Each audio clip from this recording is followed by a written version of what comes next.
Right, in this video, we are going to be talking about how to make a mixed number into an improper fraction. So we have been practicing how to go from improper to a mixed number, and now we are going to make a mixed number mad. This is something that we've talked about in class, and you have a little anchor chart that I gave you that is glued into the front of your math journal, so I highly encourage you to use it. If you remember that with a mixed number, you make it mad to go to an improper fraction, then you can make any mixed number into an improper fraction. So with mad, the M stands for multiply.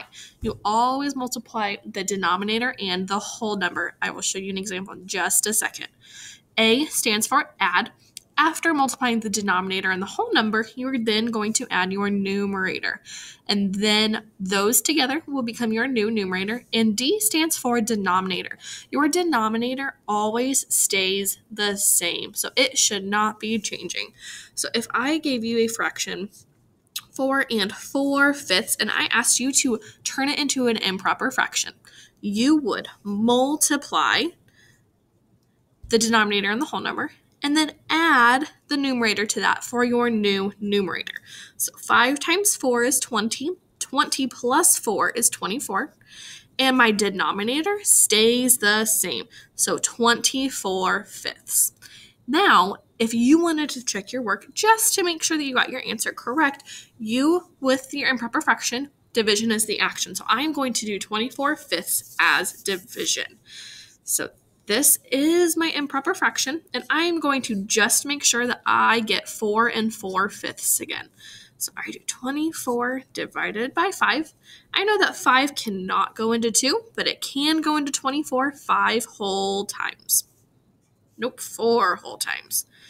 5 times 5 is 25, but 4 times 5 is 20. So I will subtract that. I have nothing left to bring down, so my remainder is 4. My remainder is always my numerator, and my denominator never changes. So 4 4/5. So if I was going from 4 4/5 to an improper fraction, 24/5 would be my answer. Let's do one more real quick as additional practice. Let's do 3 5/6. No matter how large your numbers get, you are always going to continue to make it mad. So I multiply my denominator and my whole number.